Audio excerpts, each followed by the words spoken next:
그날 백구가 발톱이 빠지도록 냉동고 문을 긁던 그날 박진우 씨는 그저 늙은 개의 심술궂은 장난이라 생각했다. 하지만 그는 틀렸다. 그것은 그가 결코 알지 말았어야 할 비밀의 문을 여는 서늘한 시작에 불과했다. 박진우 씨의 아침은 언제나 적막 속에서 시작되었다. 72년의 세월이 내려앉은 그의 몸은 이제 오래된 기계처럼 삐걱거렸고 잠에서 깨는 것인지 아니면 그저 옅은 수면의 표면 위로 떠오르는 것인지 분간하기 어려웠다. 옆자리는 아내가 세상을 떠난 후 3년째 비어 있었다. 아내의 온기가 사라진 자리는 한겨울 외풍처럼 시렸고 그는 매일 아침 그 냉기를 온몸으로 느끼며 잠에서 깼다. 그가 사는 집은 아내와 함께 평생을 바쳐 일군 곳이었다. 한때는 아들의 웃음소리와 아내의 음식 냄새로 가득했던 공간. 그러나 이제 집은 소리를 삼키는 거대한 동굴이 되어버렸다. 아들 민주는 결혼 후에도 그와 함께 살았지만 잦은 야근과 출장으로 얼굴 보기가 힘들었다. 며느리 미라는 조용하고 말이 없는 여자였다. 그녀는 집안일을 흠잡을 데 없이 해냈지만 그녀가 움직이는 곳마다 공기는 차갑게 식었다. 그녀와 나누는 대화는 진지 드세요. 다녀오겠습니다. 와 같은 건조한 의무의 언어들 뿐이었다. 진우 씨의 유일한 낙은 백구와의 산책이었다. 5년 전 아내가 길에서 데려온 하얀 진돗개 백구는 그의 그림자이자 유일한 말벗이었다. 아내가 세상을 떠난 후 백구는 마치 그 슬픔을 이해라도 하듯 더욱 진우 씨의 곁을 맴돌았다. 그는 백구의 털을 빗겨주고 발을 닦아주며 아내에 대한 그리움을 달랬다. 변화는 어느 날 갑자기 찾아왔다. 며느리 미란이 상의 한마디 없이 차고에 거대한 업소용 냉동고를 들여놓은 것이다. 은색 금속으로 된. 사람 키만 한 냉동고는 낡고 어두운 차고 안에서 섬뜩할 정도로 이질적인 존재감을 뿜어냈다. 그리고 그날 이후 집의 정적은 웅 하는 낮고 끊임없는 기계음에 잠식당하기 시작했다. 저건 왜 사온 게냐? 진우 씨가 조심스럽게 물었지만 미라는 무심하게 대답했다. 식재료 보관할 때가 마땅치 않아서요. 그녀의 짧은 대답은 더 이상의 질문을 허락하지 않았다. 그 후로 차고는 그녀만의 성격이 되었다. 그녀는 무언가를 냉동고에 넣고 자물쇠로 잠갔으며 그 열쇠는 항상 자신만 지니고 다녔다. 문제는 백구에게서 시작되었다. 평소 얌전하던 백구가 그 냉동고에 비정상적인 집착을 보이기 시작한 것이다. 처음에는 그저 냉동고 주위를 맴돌며 킁킁거리는 정도였다. 하지만 며칠이 지나자 백구는 앞발로 냉동고의 차가운 철문을 긁기 시작했다. 두루룩 두루룩. 밤낮을 가리지 않고 울리는 날카로운 소리는 진우 씨의 신경을 갉아먹었다. 그는 백구를 말려보았지만 소용없었다. 백구의 눈은 마치 무언가에 홀린 듯 오직 냉동고 문에만 고정되어 있었다. 그 안에서 자신을 부르는 소리라도 듣는 것처럼 그의 잿빛 일상에 작은 균열이 생긴 것은 바로 그 무렵이었다. 집 맞은편에는 순자 꽃집이라는 작은 가게가 있었다. 가게 주인인 이순자 씨는 남편과 사별하고 혼자 꽃집을 운영하는 그와 비슷한 처지의 여인이었다. 그녀는 언제나 꽃처럼 화사한 미소를 짓고 있었고 진우 씨는 무의식적으로 그녀의 가게 쪽을 자주 쳐다보곤 했다. 어느 이른 아침 진우 씨가 백구를 데리고 집을 나섰을 때였다. 마침 가게 문을 열던 순자 씨가 그를 보고 환하게 웃으며 말을 걸었다. 어머, 백구는 정말 영리하게 생겼어요. 주인 어르신을 쏙 빼닮았네요. 진우 씨는 오랜만에 듣는 따뜻한 인사에 자신도 모르게 얼굴이 붉어졌다. 그는 어색하게 웃으며 대답했다. 그저 먹을 것만 밝히는 녀석입니다. 아니에요. 눈을 보면 알아요. 아주 충직하고 사랑이 많은 아이예요. 순자 씨는 자연스럽게 다가와 백구의 머리를 쓰다듬었다. 백구는 낯선 사람에게는 경계심이 많은 편인데도 그녀의 손길은 얌전히 받아들였다. 그 모습에 진우 씨의 마음 한구석이 부드럽게 녹아내리는 듯했다. 날이 많이 쌀쌀해졌지요. 감기 조심하셔야 해요. 그녀는 가게 안으로 들어가더니 앙증맞은 보라색 꽃이 핀 작은 화분 하나를 들고 나왔다. 이건 제라늄이라는 꽃인데 실내에서도 잘 자라요. 어르신 방 창가에 두시면 좋을 것 같아서요. 진우 씨는 당황하며 손사래를 쳤지만 순자 씨는 그의 손에 화분을 쥐어주며 미소 지었다. 그냥 제 작은 성의예요. 오고 가며 인사하는 이웃이 있다는 건 좋은 거잖아요. 그날 집으로 돌아온 진우 씨는 오랫동안 손안의 작은 화분을 내려다보았다. 수십 년 만에 처음으로 누군가에게서 받아보는 선물이었다. 그는 조심스럽게 화분을 자신의 방 창가, 햇볕이 가장 잘 드는 곳에 놓았다. 삭막하고 무채색이던 방 안에 작은 보라색 점 하나가 찍히자 주변 공기마저 온화해지는 것 같았다. 하지만 그 평화는 길지 않았다. 창밖에서 불어오는 상쾌한 가을 바람 사이로 차고에서부터 또다시 그 소리가 들려왔다. 드르륵, 드르르륵, 극. 백구의 발톱이 차가운 철문을 긁는 소리. 그것은 마치 잊혔던 기억의 문을 혹은 판도라의 상자를 열어달라고 재촉하는 소리처럼 끈질기고 불길하게 집 전체에 울려 퍼지고 있었다. 진우 씨는 보라색 꽃과 그 소리를 번갈아 보며 깊은 한숨을 내쉬었다. 그의 삶에 찾아온 작은 온기와 불길한 미스터리가 기묘하게 공존하기 시작한 순간이었다. 창가의 제라늄은 하루가 다르게 생기를 더해갔지만 집안의 공기는 그만큼 더 차갑게 가라앉았다. 백구의 기이한 행동은 멈추기는커녕 날이 갈수록 심해졌다. 이제는 단순한 긁는 소리가 아니었다.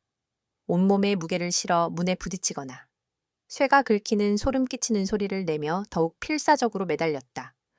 냉동고의 은색 문에는 백구의 발톱 자국이 거미줄처럼 어지럽게 새겨졌다. 그 상처들은 마치 집안에 흐르는 보이지 않는 긴장과 갈등이 겉으로 드러난 흉터 같았다. 며느리 미란의 인내심도 바닥을 드러내고 있었다. 그녀는 차고에 들어설 때마다 긁힌 자국을 확인했고 그럴 때마다 그녀의 얼굴은 얼음장처럼 차가워졌다. 그녀의 눈초리는 백구를 지나 진우 씨에게로 향했다. 마치 제대로 된 통제 하나 못하는 무능한 주인이라고 질책하는 듯했다. 아배우님, 백구 좀 어떻게 해주세요. 이러다 비싼 물건 다 망가지겠어요. 그녀의 목소리에는 이제 짜증이 노골적으로 묻어났다. 비싼 물건이라는 단어가 진우 씨의 가슴을 쳤다. 저 차가운 쇳덩이가. 평생을 함께한 가족 같은 백구보다 더 중요하다는 말처럼 들렸다. 녀석이 요즘 왜 저러는지 모르겠구나. 조금만 더 지켜보자꾸나. 진우 씨의 미약한 변명은 그녀의 단호함 앞에서 힘을 잃었다. 지켜볼 수 없어요. 오늘부터 차고는 출입 금지예요. 백구요. 그날 이후 미라는 차고로 통하는 문을 항상 굳게 닫아버렸다. 하지만 백구의 집착은 문 하나로 막을 수 있는 것이 아니었다. 이제 백구는 닫힌 문 앞에서 하루 종일 낑낑거리거나 문틈으로 새어나오는 냉기라도 맡으려는 듯 코를 박고 떠나질 않았다. 그 애처로운 모습에 진우 씨의 마음은 더욱 무거워졌다. 집안에 숨막히는 공기를 견딜 수 없었던 진우 씨는 백구와의 산책 시간을 점점 늘렸다. 그것은 유일한 탈출구였다. 차가운 집을 벗어나 바깥 공기를 쐬고 순자 꽃집 앞을 지나는 것은 그의 새로운 습관이 되었다. 순자 씨와의 만남은 그의 팍팍한 일상에 내리는 단비와도 같았다. 그녀는 언제나 그를 먼저 알아보고 밝게 인사해 주었다. 어르신, 제라늄은 잘 자라나요? 그럼요. 당신이 준 것인데 아주 예쁜 꽃을 피웠소. 진우 씨는 무뚝뚝한 사람이라. 칭찬이나 다정한 말에는 영 소질이 없었지만 순자 씨 앞에서는 자신도 모르게 솔직한 감정이 튀어나왔다. 그는 그녀에게 꽃에 물 주는 법, 햇볕을 쬐어주는 시간 등 사소한 것들을 물었고 순자 씨는 언제나 친절하고 상세하게 설명해 주었다. 대화는 자연스럽게 꽃에서 다른 이야기로 옮겨갔다. 그녀는 돌아가신 남편이 생전에 난초를 무척 아꼈다는 이야기를 했고 진우 씨는 아내가 좋아했던 채송화 이야기를 꺼냈다. 그들은 서로의 상실을 이야기했지만 대화는 슬픔에 머무르지 않았다. 오히려 서로의 그리움을 이해하고 위로하는 따뜻한 시간이었다. 순자 씨는 진우 씨가 아내의 이야기를 할 때 그저 가만히 고개를 끄덕이며 들어주었다. 그 어떤 동정의 말보다. 그 깊은 공감의 눈빛이 진우 씨에게는 더 큰 위로가 되었다. 제 아내는 참 손이 컸던 사람이요. 김치 한 번 담그면 온 동네 잔치를 했지. 지금도 가끔 그 사람의 손맛이 생각나오. 진우 씨가 무심코 속내를 털어놓았다. 그러자 순자 씨가 부드럽게 웃으며 말했다. 아, 그런 게 기억이고. 추억이죠. 저희 남편은요. 화채는 물 한 방울도 조심스럽게 주면서 정작 자기 옷에 뭐가 묻는지는 전혀 모르는 사람이었어요. 지금도 가끔 얼룩진 옷을 보면 그 사람 생각이 나서 웃음이 나요. 그녀와 대화를 나누는 동안 진우 씨는 자신이 오랫동안 잊고 있던 감정들을 되찾는 기분이었다. 누군가와 눈을 맞추고 시시콜콜한 이야기를 나누고 함께 웃는다는 것이 얼마나 소중한 일인지 새삼 깨달았다. 순자 씨의 온기는 그의 얼어붙었던 마음을 서서히 녹이고 있었다. 하지만 따뜻한 산책이 끝나고 집으로 돌아오면 그는 다시 차가운 현실과 마주해야 했다. 현관문을 열고 들어서는 순간 집안의 냉기가 그를 덮쳤다. 미라는 소파에 앉아 묵묵히 텔레비전을 보고 있었고 백구는 여전히 차고 문 앞에 웅크리고 있었다. 진우 씨의 마음속에 피어났던 작은 온기는 이내 사그라들었다. 밤이 깊어지자 진우 씨의 머릿속은 온통 냉동고에 대한 생각으로 가득 찼다. 도대체 무엇이 들어있기에 며느리는 왜 저토록 예민하게 구는 것이며 백구는 왜 저렇게까지 집착하는 것일까? 단순한 식재료라면 저렇게 자물쇠까지 채워둘 이유가 없었다. 혹시 불길한 상상이 꼬리에 꼬리를 물고 이어졌다. 그는 이불을 뒤집어쓰고 애써 잠을 청해보려 했지만 머릿속에서는 온갖 끔찍한 시나리오가 그려졌다. 결국 그는 자리에서 일어나 조용히 방을 빠져나왔다. 달빛만이 희미하게 비추는 거실을 가로질러 그는 조심스럽게 차고 문을 열었다. 엉! 냉동고의 기계음이 어둠 속에서 유난히 크게 울렸다. 진우 씨는 마른 침을 삼키며 거대한 쇳덩이 앞으로 다가갔다. 표면에서 뿜어져 나오는 한기는 살갗을 애는 듯했다. 그는 손을 뻗어 손잡이를 잡아보았다. 예상대로 굳게 잠겨 있었다. 그는 냉동고에 귀를 대보았지만 규칙적인 기계음 외에는 아무 소리도 들리지 않았다. 그는 손전등으로 냉동고 문을 비춰보았다. 그제야 그는 백구가 남긴 상처들이 얼마나 깊고 처절한지 똑똑히 볼 수 있었다. 어떤 곳은 페인트가 벗겨져 은색 속살이 드러났고 어떤 곳은 날카롭게 파여 있었다. 이것은 단순한 장난이 아니었다. 그 안에 무언가를 꺼내달라는 혹은 그 안으로 들어가고 싶다는 간절한 절규처럼 보였다. 진우 씨는 차가운 차고 바닥에 주저앉았다.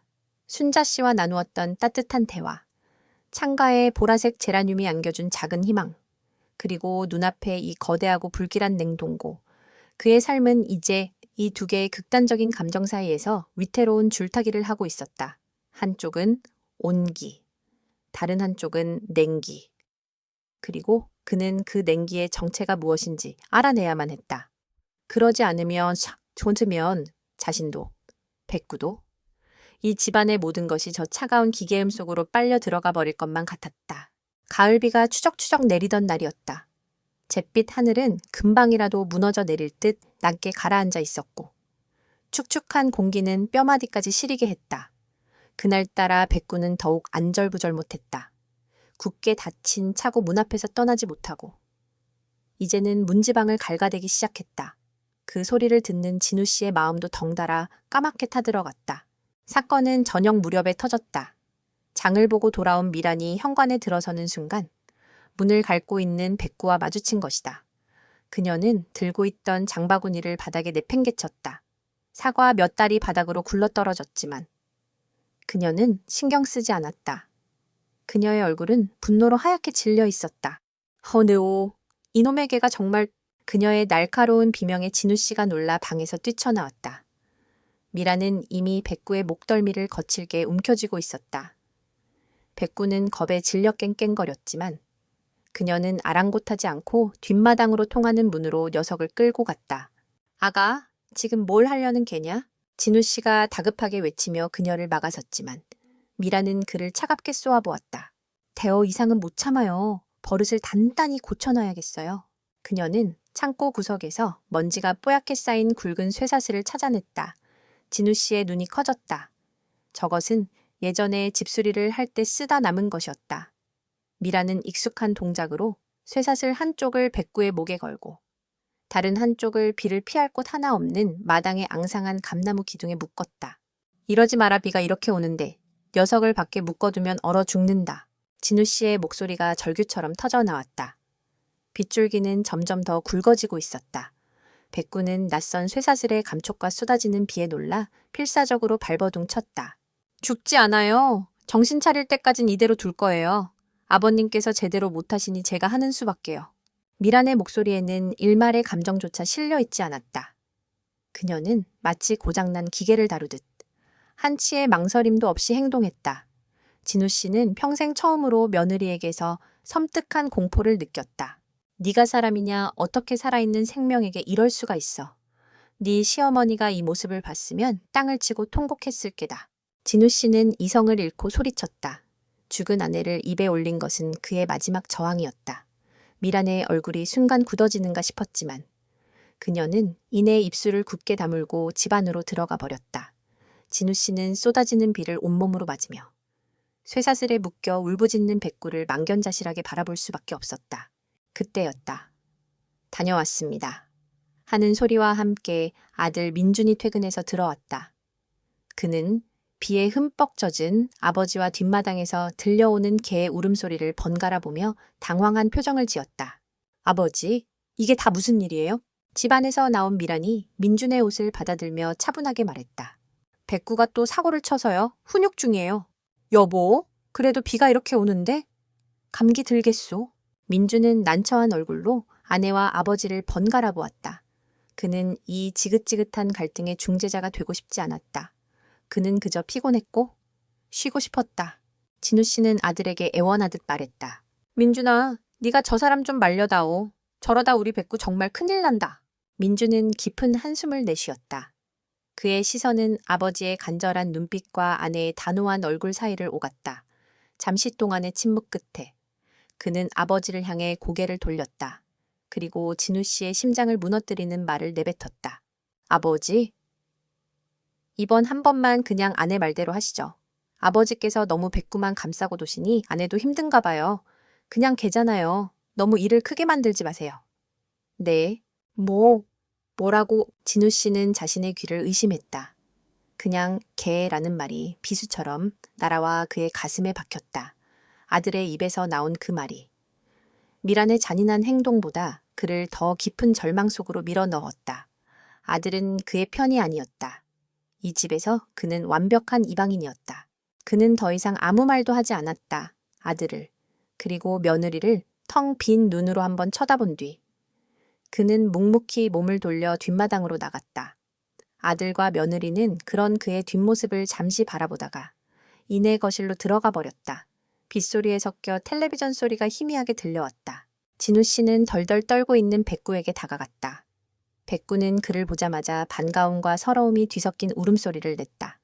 진우 씨는 입고 있던 낡은 스웨터를 벗어 백구의 작은 몸을 덮어주었다. 그리고는 차가운 흙바닥에 주저앉아 녀석을 끌어안았다. 비는 멈출 기미 없이 그의 얼굴 위로 쏟아져 내렸다. 그것이 빗물인지 아니면 그의 눈에서 흐르는 눈물인지 분간할 수 없었다. 수십 년간 가족을 위해 바친 세월이 아내와 함께 쌓아 올린 이 집이 한순간에 모래성처럼 허물어지는 기분이었다. 그는 백구의 축축한 털에 얼굴을 묻고 나직이 속삭였다.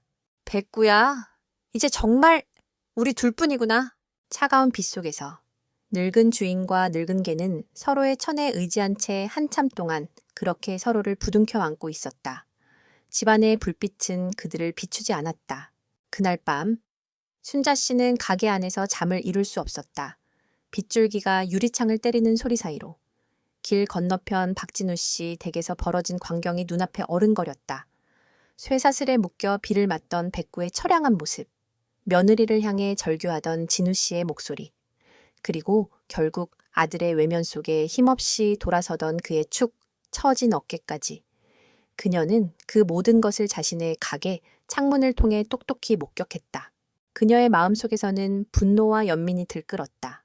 아무리 짐승이라지만 살아있는 생명을 저렇게까지 대하는 며느리의 냉혹함에 치가 떨렸고 가족에게서조차 위로받지 못하는 진우 씨의 처지가 남일 같지 않아 가슴이 아팠다. 그녀는 당장이라도 달려가서 그를 위로해주고 싶었지만 남의 집 가정사에 끼어들 자격이 없다는 사실이 그녀의 발목을 잡았다. 며칠이 지났다. 비는 그쳤지만 진우 씨의 집을 감싼 공기는 여전히 무겁고 축축했다.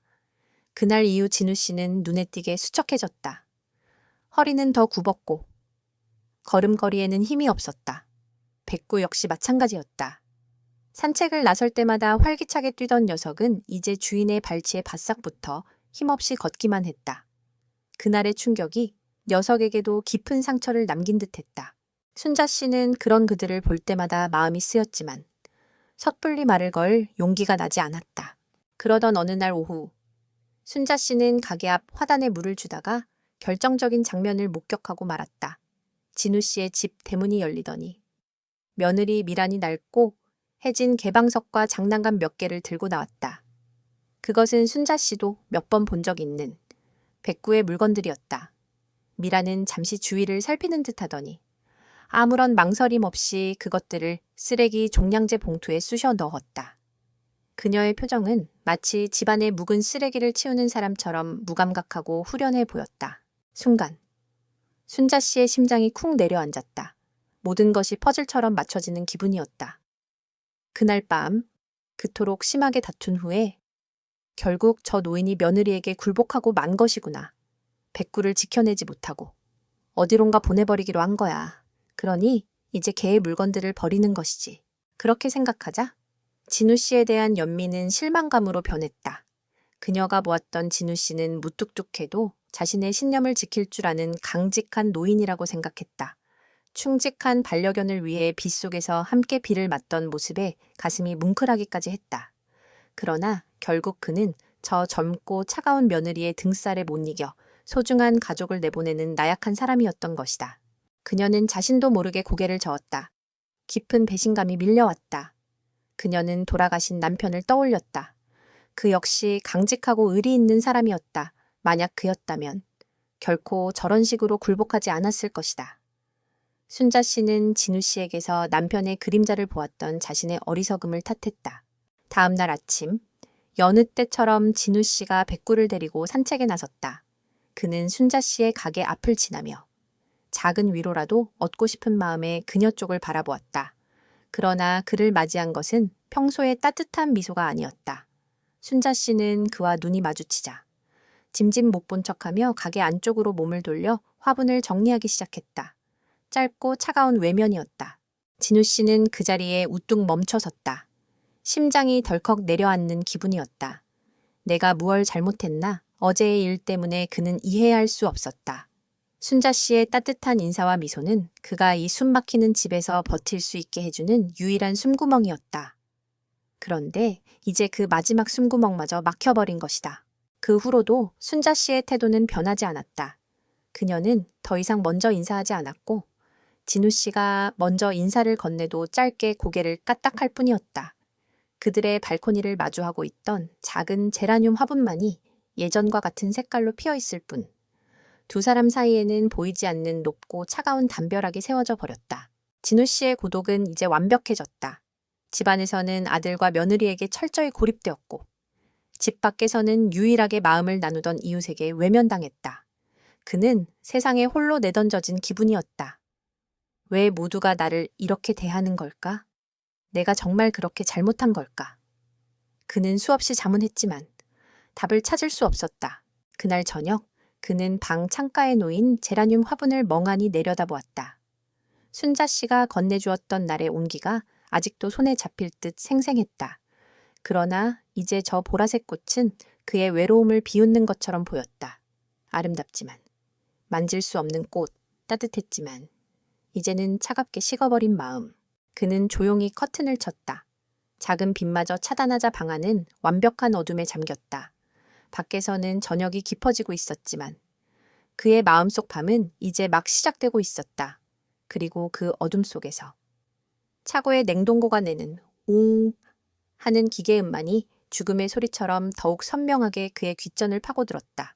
그 끔찍했던 밤 이후 백구는 눈에 띄게 쇠약해졌다.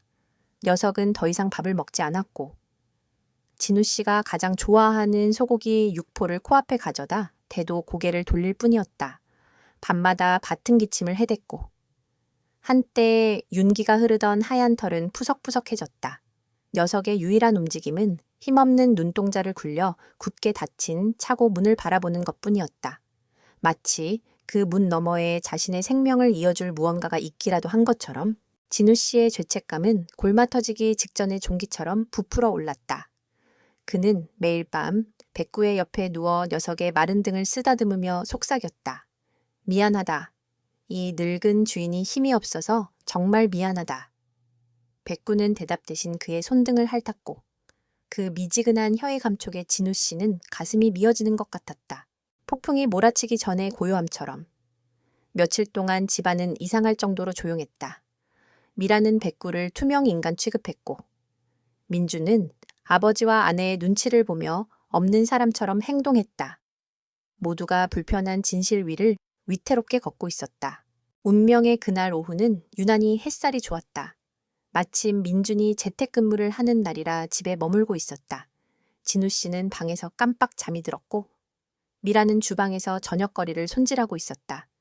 모든 것이 평온해 보이는 지극히 일상적인 풍경이었다. 문제는 아주 사소한 부주의에서 시작되었다. 화상 회의를 하던 민준이 서류를 가지러 잠시 차고에 들렀다가 문을 깜빡 잊고 완벽하게 닫지 않은 것이다. 아주 작은 틈. 그 틈새로 차고 안에 서늘한 공기가 새어나왔다. 그것으로 충분했다. 거실 구석에서 미동도 없이 누워있던 백구가 그 미세한 공기의 흐름을 감지한 순간 벌떡 일어났다. 녀석의 흐릿했던 눈동자의 섬광 같은 빛이 스쳤다. 마지막 남은 생명의 불꽃을 태우듯 백구는 비틀거리는 다리로 차고를 향해 돌진했다. 그것은 병든 늙은 개의 움직임이 아니었다. 필사적인 본능이 이끄는 거역할 수 없는 돌진이었다. 드르르르르 쾅쾅 드르르. 이전과는 비교할 수 없는 절박하고 광적인 소음이 집 전체를 뒤흔들었다. 주방에 있던 미란과 잠에서 깬 진우 씨, 방에 있던 민준이 동시에 차고로 달려왔다. 그곳에는 처참한 광경이 펼쳐져 있었다. 백구는 온몸으로 냉동고 문에 부딪히고 피가 나도록 문을 긁어대고 있었다. 녀석의 입에서는 거친 숨소리가 새어나왔고 두 눈은 초점을 잃은 채 오직 눈앞의 철문에만 고정되어 있었다. 어머, 미쳤어, 이 개가. 미란이 경악하며 소리쳤다. 그녀의 눈에 들어온 것은 고통스러워하는 생명이 아니라 흠집이 나고 더러워지는 자신의 물건이었다. 바로 그 순간이었다. 뚝 하는 소리와 함께 닳고 닳았던 백구의 발톱 하나가 부러져 나갔다. 하얀 털 사이로 선홍색 피가 배어나왔고 이내 차가운 스테인리스 문 위로 붉은 핏자국을 길게 남겼다. 그 핏자국은 모든 것을 멈추게 하는 힘이 있었다. 이 더러운 짐승이 피를 본 미라는 이성을 잃었다. 그녀는 구석에 세워져 있던 빗자루를 집어들고 백구를 향해 높이 치켜들었다. And wait! 진우 씨가 절규하며 몸을 날렸다. 그러나 그보다 더 빨랐던 것은 민준이었다. 여보, 그만해. 민준이 아내의 팔을 붙잡았지만 미라는 뿌리치며 악을 썼다. 이거 놔요. 오늘 저놈의 버르장머리를 완전히 고쳐놓고 말 거니까. 백구는 여전히 고통 속에서 문을 긁으려 버둥거렸다. 그 아비규환의 한가운데서 진우 씨는 천천히 몸을 일으켰다. 그의 얼굴에는 더 이상 슬픔이나 분노가 남아있지 않았다. 모든 것을 잃은 자의 공허함과 더 이상 잃을 것이 없는 자의 섬뜩한 결의만이 번뜩였다. 그는 성큼성큼 미란에게 다가가 빗자루를 든 그녀의 팔을 거칠게 움켜쥐었다. 며느리의 팔을 잡은 것은 처음이었다. 뼈마디가 굵은 늙은 목수의 소나기 힘에 미란의 얼굴이 놀라움으로 굳어졌다. 어금은. 그의 목소리는 낮고 갈라졌지만 그 안에는 아무도 거역할 수 없는 무게가 실려 있었다. 미란이 뭐라고 소리치려 입을 열었지만 진우 씨는 그녀의 눈을 정면으로 쏘아보며 말을 이었다. 그의 눈빛은 불타는 수처럼 이글거렸다. 내가 그만하라고 했다. 차고 안에 모든 소음이 멎었다. 백구마저 움직임을 멈추고 바닥에 엎드려 가쁜 숨을 몰아쉬었다. 아내에게 붙잡힌 민준도, 아버지에게 붙잡힌 미란도 모두 얼어붙은 채 그를 바라보았다. 진우 씨는 며느리의 팔을 천천히 놓아주며 냉동고를 향해 턱짓했다. 오늘 저 문을 연다. 그의 선언은 유언처럼 혹은 심판의 예고처럼 무겁게 차고 안을 울렸다. 이제 더 이상 돌이킬 수 없었다. 판도라의 상자는 열려야만 했다. 진우 씨의 말은 차고 안의 공기를 얼어붙게 만들었다. 아들 민준도, 며느리 미란도. 마치 시간이 멈춘 듯 그 자리에 못 박혀 있었다. 평생을 조용하고 무던하게 살아온 아버지가 시아버지가 아니었다. 그의 눈빛과 목소리에는 거스를 수 없는 단호함이 서려 있었다. 진우 씨는 미란을 향해 손을 내밀었다. 목소리는 여전히 낮았지만 한 음절 한 음절에 힘이 실려 있었다. 열쇠 내놓거라.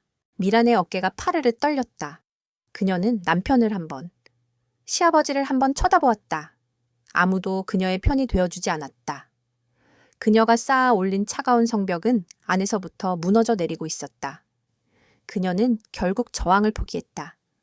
떨리는 손으로 주머니를 뒤져잡고 평범한 열쇠 하나를 꺼냈다. 하지만 시아버지에게 건네주는 대신 힘없이 손을 떨어뜨렸다.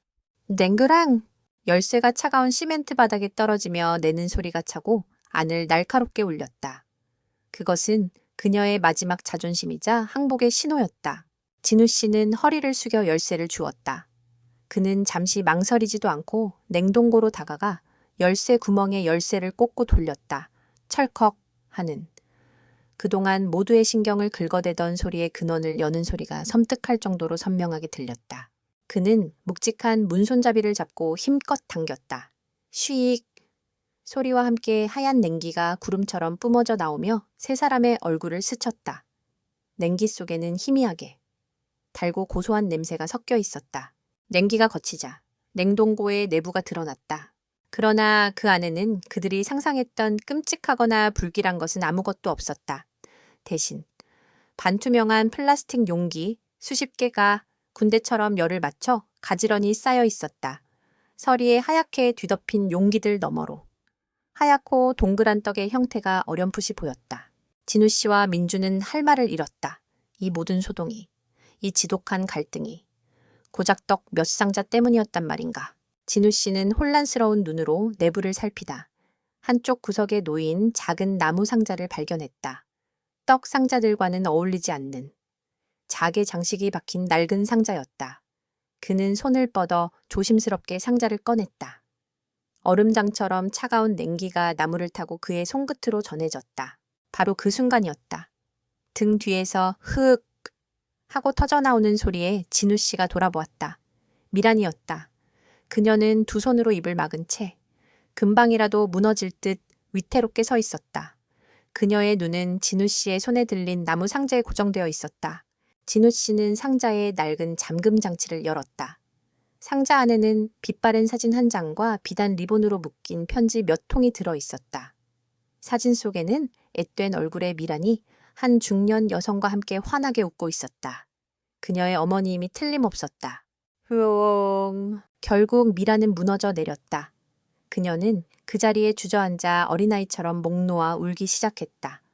그동안 그녀를 지탱하던 모든 둑이 한꺼번에 터져버린 것이다. 그녀의 울음소리와 함께 꽁꽁 얼어붙었던 비밀이 서서히 녹아내리기 시작했다.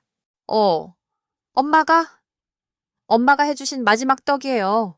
미라는 울음에 잠겨 끄끄거리며 말을 이었다.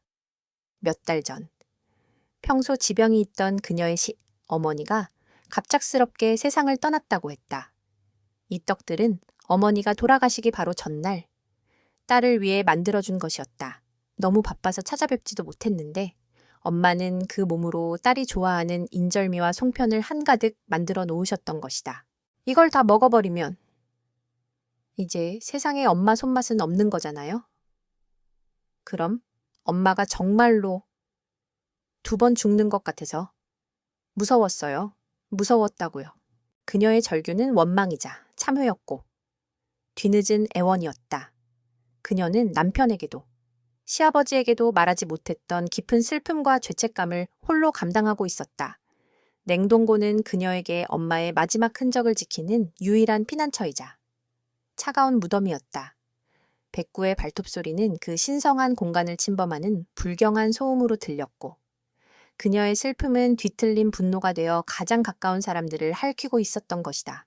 모두가 충격에 빠져 움직이지 못하고 있을 때 피 흘리는 발을 절뚝이던 백구가 조용히 미란에게 다가갔다. 그리고는 웅크리고 우는 그녀의 어깨에 자신의 머리를 가만히 기댔다. 위로의 행동이었다. 그 순간 진우 씨의 뇌리에 먼지 쌓인 기억 하나가 번개처럼 스쳐 지나갔다. 몇 년 전 미란의 어머니가 집에 잠시 들렀던 날의 기억이었다.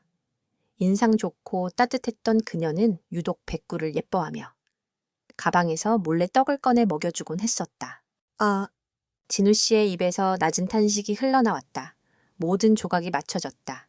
그는 비틀거리는 걸음으로 며느리에게 다가가 떨리는 손을 그녀의 어깨에 얹었다. 미란아! 백구는 냉동고를 공격한 게 아니었다. 그의 목소리에 모두의 시선이 집중되었다. 녀석은 네 어머니를 찾고 있었던 게다. 이 떡에서 나는 익숙한 냄새를 맡고 자신을 예뻐해주던 네 어머니의 손길을 그리워했던 게야. 진우 씨의 말이 끝났을 때 차고 안은 완벽한 침묵에 휩싸였다. 미라는 천천히 고개를 들어 자신을 핥아주고 있는 백구를 바라보았다. 짐승의 따뜻한 눈동자 속에서 그녀는 돌아가신 어머니의 온기를 보았다.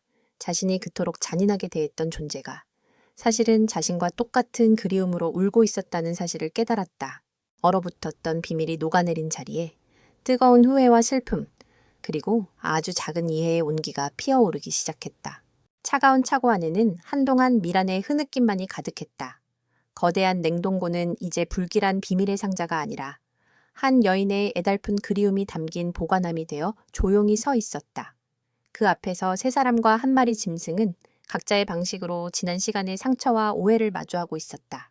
가장 먼저 움직인 것은 아들 민준이었다. 그는 아내의 곁으로 다가가 무너져 내린 그녀의 어깨를 조심스럽게 감싸 안았다. 매일 밤 같은 침대에서 잠들면서도 그는 아내가 홀로 얼마나 깊고 어두운 슬픔의 강을 건너고 있었는지 전혀 알지 못했다. 죄책감이 파도처럼 밀려왔다. 미안해, 여보. 정말 미안해. 나밖에 없는 당신인데 내가 너무 무심했어. 그의 목소리는 미세하게 떨리고 있었다. 아내의 울음소리에 섞인 그의 사과는 서툴렀지만 진심이 담겨 있었다. 미라는 남편의 품에 얼굴을 묻고 더 큰 소리로 울음을 터뜨렸다. 그것은 원망의 눈물이 아니라 오랫동안 닫혀있던 마음의 문을 열고 마침내 기댈 곳을 찾은 자의 서러운 눈물이었다. 진우 씨는 그 모습을 말없이 지켜보았다. 며느리에 대한 분노는 흔적도 없이 사라지고 그 자리에는 늙은 아비의 시큰한 연민만이 남았다. 그는 자신의 슬픔에 갇혀 바로 곁에서 고통받고 있던 또 다른 영혼을 보지 못했다. 아내를 잃은 자신의 아픔이 너무 커서 엄마를 잃은 며느리의 아픔을 헤아릴 여유가 없었던 것이다. 그는 조용히 다가가 미란의 등을 두어 번 토닥여 주었다. 아무 말도 하지 않았지만 그 투박하고 따뜻한 손길은 괜찮다, 이젠 다 괜찮다고 말하고 있었다. 일단 안으로 들어가자꾸나. 백구 상처부터 치료해야지. 진우 씨의 나지막한 말에 모두가 정신을 차렸다. 그는 바닥에 흥건한 핏자국을 내려다보았다. 이 모든 비극의 순수한 희생자. 그는 절뚝이는 백구를 조심스럽게 안아들었다. 백구는 낑낑거리는 소리 한 번 내지 않고 그의 품에 얌전히 안겼다. 거실로 돌아온 풍경은 이전과는 사뭇 달랐다. 소파에 앉아 눈물을 닦는 며느리, 그녀의 곁을 지키는 아들, 그리고 약상자를 가져와 묵묵히 백구의 상처를 치료하는 시아버지. 그들을 감싼 공기는 여전히 무겁고 슬펐지만 이전처럼 서로를 향한 날카로운 냉기는 없었다. 그 자리에는 서툴고 어색하지만 서로의 상처를 보듬으려는 조심스러운 온기가 감돌기 시작했다. 진우 씨는 백구의 발에 소독약을 바르고 정성스럽게 붕대를 감아주었다. 아물어야 할 것은 비단 백구의 상처만이 아니었다. 바로 그때 현관문에서 조심스러운 노크 소리가 들렸다. 똑똑. 민준이 의아한 표정으로 문을 열자 그곳에는 걱정스러운 얼굴의 순자 씨가 서 있었다. 그녀의 손에는 작은 냄비가 들려 있었다. 저기 아까부터 시끄러운 소리가 들리고 우는 소리도 나는 것 같아서 무슨 일이라도 있으신가 걱정이 돼서요. 죽이라도 좀 끓여왔는데. 그녀는 집안의 침울한 분위기와 눈이 퉁퉁 부은 미란, 그리고 붕대를 감고 있는 백구를 보고 상황이 심상치 않음을 직감했다. 그녀의 얼굴에 당혹감과 미안함이 스쳐 지나갔다. 진우 씨가 자리에서 일어나 그녀를 맞았다. 그의 얼굴은 피곤해 지쳐 있었지만 더 이상 그녀를 피하지 않았다. 괜찮습니다. 들어오시지요. 순자 씨는 머뭇거리며 안으로 들어섰다. 그녀는 어찌할 바를 모르고 서 있는 그녀에게 진우 씨가 담담하게 입을 열었다. 그동안 우리 집에 큰 오해가 있었습니다. 아주 깊고 아픈 오해였지요. 이제야 그게 조금 풀렸습니다. 그는 모든 것을 자세히 설명하지 않았지만 그의 말투와 집안의 분위기만으로도 순자 씨는 모든 것을 짐작할 수 있었다. 그녀는 자신이 얼마나 어리석었는지 깨달았다. 자신이 본 것은 지극히 일부였고 그 단편적인 모습만으로 한 사람을 오해하고 비난했던 것이다. 특히 백구의 물건을 버리는 것을 보고 그가 반려견을 내버렸다고 단정했던 순간이 떠올라 얼굴이 화끈거렸다. 그녀는 진우 씨 앞에 고개를 깊이 숙였다. 어르신, 정말 죄송합니다. 제가 모든 것을 오해하고 어르신을 나쁜 사람으로 생각했어요. 부디 저의 무례함을 용서해 주세요. 그녀의 목소리 끝이 떨려왔다. 진심 어린 사과였다. 진우 씨는 그런 그녀를 보며 희미하게 미소 지었다. 그것은 오랜만에 보는 그의 편안한 미소였다. 용서할 것이 뭐 있겠소. 우리 모두가 각자의 방식으로 눈이 멀어 있었던 것을 나도 내 며느리의 아픔을 보지 못했고 내 아들도 제 아내의 슬픔을 보지 못했으니 그러니 고개를 드시오. 그의 말은 순자 씨뿐만 아니라 미란과 민준에게도 향하는 위로였다. 폭풍은 지나갔다. 집은 폐허처럼 어지러운 감정들로 가득했지만 이제는 정리가 필요할 뿐이었다. 순자 씨가 가져온 따뜻한 죽 냄새가 어색한 공기 속으로 조용히 퍼져나갔다. 그것은 고립되었던 이 집에 찾아온 첫 번째 외부의 온기였고 상처 입은 영혼들을 위한 부드러운 위로였다. 오해의 담벼락이 무너진 자리에 더 깊고 진실한 관계가 싹을 틔울 준비를 하고 있었다. 그날 밤 박진우 씨의 집에는 오랜만에 새 식구가 마주 앉았다. 순자 씨가 끓여준 죽으로 간단히 저녁을 마친 후 미란이 조용히 냉동고에서 떡 한 상자를 꺼내왔다. 이제 더 이상 자물쇠가 필요 없는 냉동고였다. 그녀는 떡이 담긴 용기를 식탁 위에 올려놓았다. 하얗게 서렸던 성에가 녹아내리며 용기 안에 담긴 뽀얀 인절미가 모습을 드러냈다. 마치 길고 추운 겨울을 보낸 후 마침내 찾아온 해빙처럼 누구도 선뜻 말을 꺼내지 못하는 어색한 침묵이 흘렀다. 그 침묵을 깬 것은 미란이었다. 어머니는 제가 어릴 때 넘어져 울고 들어오면 항상 이 인절미를 만들어 주셨어요. 고소한 콩고물에 뒹굴다 보면 아픈 것도 잊어버린다고. 그녀의 목소리는 여전히 젖어 있었지만 전처럼 위태롭지는 않았다. 그녀는 조심스럽게 떡 하나를 집어 시아버지의 접시에 놓아주었다.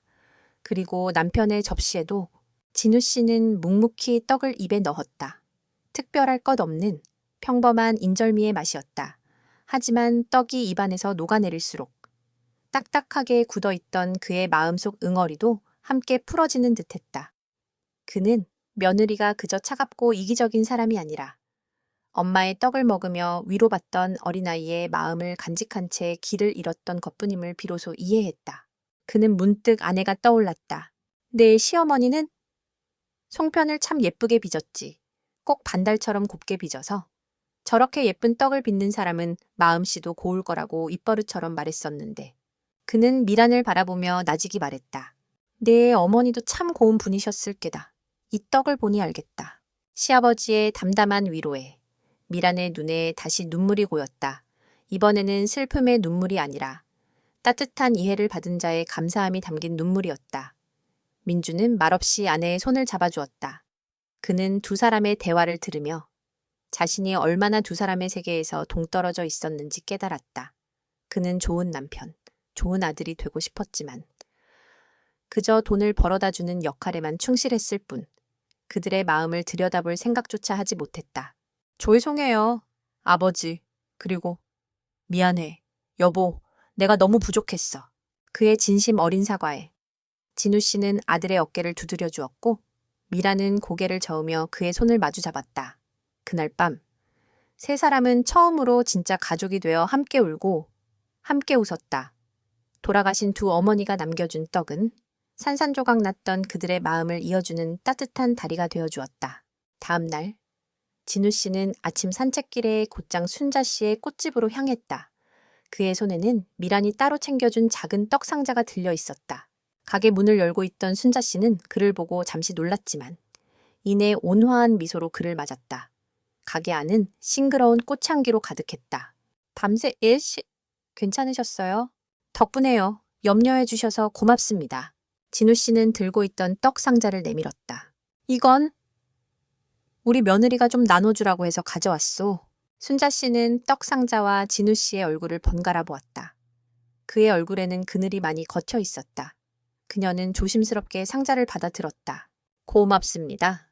잘 먹을게요. 진우 씨는 잠시 머뭇거리다 어렵게 입을 열었다.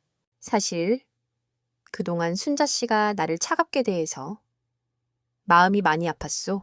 이 나이에 친구를 잃는다는 게 어떤 건지 실감했지. 그의 솔직한 고백에 순자 씨의 얼굴이 붉어졌다. 그녀는 진심으로 미안한 표정을 지었다. 정말 면목이 없습니다. 제가 너무 섣불렀어요. 사실은 어르신께서 외로워 보이셔서 저와 같다고 생각했나 봐요. 그래서 더 실망이 컸던 것 같아요. 혼자서라도 꿋꿋하게 버텨주시길 바랐던 제 욕심이었어요. 그녀 역시 자신의 속마음을 솔직하게 털어놓았다. 오해의 벽이 허물어지자 그들은 비로소 서로의 민낯을 마주할 수 있었다. 외로움, 상실감, 그리고 사람에 대한 그리움. 그들은 너무나도 닮아 있었다. 진우 씨는 멋쩍게 웃으며 말했다. 나약한 늙은이라 실망만 안겨드렸구려. 아니에요. 어르신은 나약하지 않으세요. 가족을 위해 끝까지 버티신 거잖아요. 정말 대단하세요. 순자 씨는 가게 안으로 들어가 따뜻한 국화차 2잔을 내었다. 가게 앞 작은 의자에 나란히 앉아 차를 마시는 동안 두 사람 사이에는 편안한 침묵이 흘렀다. 더 이상 어색하거나 불편하지 않았다. 오히려 어떤 말보다 더 깊은 이해와 위로가 오가는 시간이었다. 진우 씨는 향긋한 차를 마시며 주위를 둘러보았다. 형형색색의 꽃들이 아침 햇살을 받아 반짝이고 있었다. 며칠 전까지만 해도 잿빛으로만 보였던 세상이 다시 제 색깔을 찾은 것 같았다. 폐허가 된 줄 알았던 그의 삶에도 아직은 이렇게 따뜻한 찻잔의 온기와 향기로운 꽃내음이 남아 있었다. 그리고 그 곁에는 자신의 상처를 솔직하게 내보이고 또 상대의 상처를 따뜻하게 보듬어주는 사람이 있었다. 부서진 관계의 파편들 위로 새로운 희망의 싹이 조심스럽게 돋아나고 있었다. 비 온 뒤에 땅이 굳는다는 옛말처럼 거대한 폭풍이 휩쓸고 지나간 박진우 씨의 집에는 새로운 질서와 온기가 자리 잡기 시작했다. 냉동고의 비밀이 밝혀진 이후 며느리 미라는 놀라울 정도로 변했다. 그녀의 얼굴에서 얼음장 같은 냉기가 걷히고 그 자리에는 서툴지만 따뜻한 미소가 피어났다. 그녀는 이제 더 이상 진우 씨를 의무적으로만 대하지 않았다. 아침이면 아버님, 밤새 안녕하셨어요? 라고 먼저 물었고 저녁 식사 때는 그가 좋아하던 슴슴한 나물 반찬을 일부러 챙겼다. 붕대를 감은 백구를 위해서는 매일 부드러운 닭 가슴살을 삶아주었고 가끔은 거실 소파에 앉아 묵묵히 텔레비전을 보는 그의 곁에 조용히 앉아있기도 했다. 길고 어색한 침묵이 흘렀지만 그 침묵은 더 이상 상처를 주지 않았다. 그것은 서로의 공간을 존중하는 편안한 침묵이었다. 아들 민준 역시 변했다. 그는 가능한 한 일찍 귀가하려 했었고 아버지와 아내에게 회사에서 있었던 시시콜콜한 일들을 이야기해 주었다. 세 식구가 식탁에 둘러앉아 함께 저녁을 먹는 날이 점점 늘어났다. 그 밥상머리에서 오가는 대화는 여전히 많지 않았지만 서로를 향한 눈빛에는 이전에는 없던 따뜻한 이해심이 담겨 있었다. 집안에 긍정적인 변화가 찾아오자 진우 씨의 마음에도 여유가 생겼다. 그는 이제 더 이상 집이라는 공간에 갇혀 있지 않았다. 그의 발길은 자연스럽게 길 건너 순자 씨의 꽃집으로 향했다. 그는 목수였던 자신의 낡은 연장통을 먼지 속에서 꺼내왔다. 그리고 순자 씨의 가게에 가서 삐걱거리던 선반을 고쳐주고 낡은 화분 진열대를 튼튼하게 손봐주었다. 그의 투박한 손은 나무를 만질 때 다시 예전의 활기를 되찾았다. 순자 씨는 그의 곁에서 흙 묻은 장갑을 낀 채 그가 일하는 모습을 흐뭇하게 바라보곤 했다. 어르신 손은 정말 요술솜 같아요. 평생 해온 일인걸. 이젠 늙어서 힘은 없지만. 아니에요. 세상에서 제일 든든한 손인데요. 뭘. 그들의 대화는 소박했지만 그 안에는 서로에 대한 깊은 존중과 애정이 담겨 있었다. 그들은 함께 분갈이를 하고 시든 꽃잎을 정리하며 오후 시간을 보냈다. 순자 씨가 끓여주는 향긋한 대추차를 마시며 이제는 건강을 회복한 백구를 쓰다듬으며 도란도란 이야기를 나누는 것은 그의 가장 큰 즐거움이 되었다. 그들은 외로웠던 서로의 삶에 없어서는 안 될 소중한 동반자가 되어가고 있었다. 그것은 불꽃처럼 타오르는 열정적인 사랑은 아니었지만 은은한 난로처럼 서로의 남은 생을 따뜻하게 데워주는 깊고 편안한 애정이었다. 그러던 어느 주말 저녁이었다. 아들 내외와 함께 과일을 먹던 진우 씨가 조용히 입을 열었다. 나 이 근처에 작은 집이라도 하나 얻어서 나갈까 한다. 그의 갑작스러운 선언에 민준과 미라는 놀라 토끼눈이 되었다. 네, 아버지. 갑자기 왜요? 저희가 뭐 불편하게 해드렸어요? 미란이 걱정스러운 얼굴로 물었다. 그녀는 혹시나 자신의 지난 과오 때문에 시아버지가 집을 나가려는 것이라 생각했다. 민준 역시 아버지를 붙잡았다. 아버지, 이제야 좀 가족 같아졌는데 무슨 말씀이세요? 절대 안 됩니다. 진우 씨는 손사래를 치며 아들 내외를 안심시켰다. 그의 얼굴에는 온화한 미소가 걸려 있었다. 너희들 때문이 아니다. 오히려 너희들이 다시 행복해지는 모습을 보니 이제 내 마음이 편해져서 그러는 게다. 그는 두 사람을 따뜻한 눈으로 바라보며 말했다. 너희는 너희의 삶을 살아야지. 이제 막 서로의 상처를 보듬고 다시 시작하는 너희에게 늙은 아비가 계속 짐이 될 수는 없는 일이다. 그리고 나도 이제 내 인생을 좀 살아보고 싶구나. 나의 인생이라는 말에 민준과 미라는 더 이상 아무 말도 할 수 없었다. 그들은 처음으로 아버지를 아버지라는 역할이 아닌 자신만의 삶과 행복을 추구하는 한 사람의 독립된 인격체로 바라보게 되었다. 물론 멀리 가는 건 아니다. 이 동네를 떠날 생각은 없어. 오며 가며 얼굴 보고. 밥도 같이 먹을 게다. 그러니 걱정들 말거라. 며칠 후 진우 씨는 순자 씨와 함께 동네 부동산 앞에 섰다. 유리창에는 여러 매물 정보가 붙어 있었다. 그의 눈길이 한 곳에 머물렀다. 햇볕 잘 드는 남양 원룸. 발코니 있음. 꽃집과도 아주 가까운 거리였다. 그는 조용히 순자 씨의 옆모습을 보며 물었다. 저 집 어떨 것 같소? 그의 질문은 단순히 집에 대한 의견을 묻는 것이 아니었다. 남은 생을 함께 걸어가자는 그의 서툴지만 진심 어린 고백이었다. 순자 씨는 그의 마음을 읽었다는 듯 아무 말 없이 그를 보며 환하게 웃었다. 그녀의 웃음은 갓 피어난 봄꽃처럼 따뜻하고 눈부셨다. 그들의 인생에 늦었지만 가장 아름다운 봄이 찾아오고 있었다. 1년이라는 시간이 흘렀다. 박진우 씨가 얻은 작은 원룸의 발코니에는 이제 제법 그럴듯한 하늘 정원이 꾸며져 있었다. 낡은 목재로 그가 직접 짠 화분대 위에는 제라늄, 채송화, 국화 같은 소박한 꽃들이 계절을 따라 피고 지며 향기를 뿜어냈다. 그가 매일 아침 눈을 뜨면 가장 먼저 하는 일은 이 작은 정원에 물을 주고 밤새 안녕했는지 들여다보는 것이었다. 그의 삶은 조용하지만 충만한 행복으로 가득 차 있었다. 아침이면 순자 씨의 꽃집으로 건너가 갓 내린 커피를 함께 마셨고, 낮에는 가게 일을 도왔다.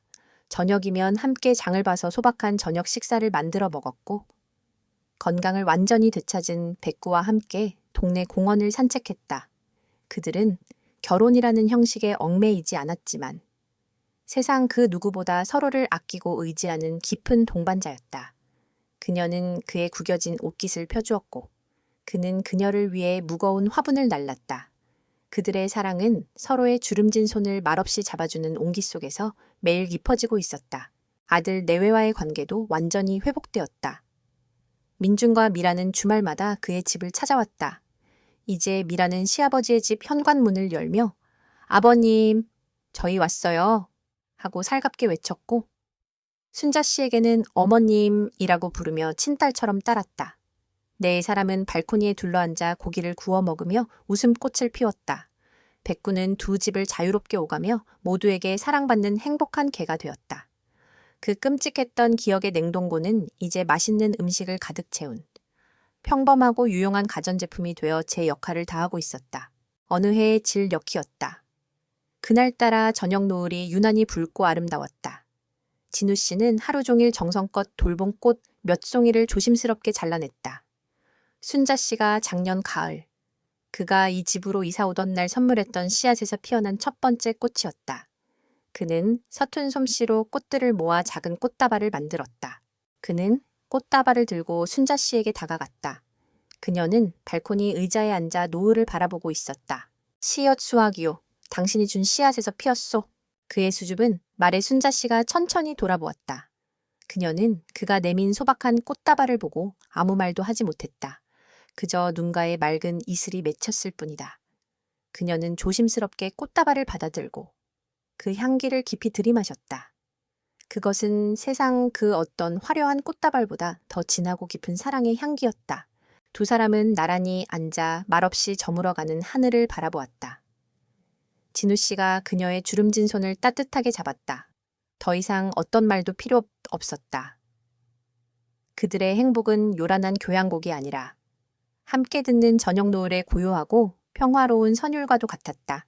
상처와 오해로 얼어붙었던 기나긴 겨울이 지나고 그들의 인생에는 마침내 가장 눈부신 황혼에 봄이 와 있었다. 음악이 잔잔하게 깔리며 나레이터의 톤이 바뀐다. 참, 인생이란 신기하지 않습니까? 때로는 가장 차갑고 굳게 닫힌 문 안에 가장 따뜻한 이야기가 숨어 있기도 합니다. 혹시 여러분도 누군가의 차가운 표정 뒤에 숨겨진 깊은 슬픔을 보지 못하고 너무 빨리 단정해버린 적은 없으신가요? 영원히 계속될 것만 같던 겨울 때문에 다가오는 봄을 놓쳐버린 적은 없으신가요? 혹은 박진우 어르신과 이순자 여사님처럼 전혀 예상치 못한 곳에서 인생의 늦봄을 발견하신 분도 계실지 모르겠습니다. 여러분의 이야기도 들려주세요. 혹시 여러분의 삶에도 늦게 찾아온 봄이 있다면, 혹은 가슴 아픈 오해 끝에 되찾은 행복이 있다면 아래 댓글로 여러분의 소중한 경험을 나눠주세요. 여러분의 이야기가 누군가에게는 따뜻한 위로와 희망이 될 수 있을 겁니다. 오늘 이야기가 마음에 드셨다면 좋아요와 구독 버튼을 눌러주시는 것 잊지 마시고요. 다음에도 여러분의 마음을 울릴 또 다른 이야기로 찾아뵙겠습니다. 감사합니다.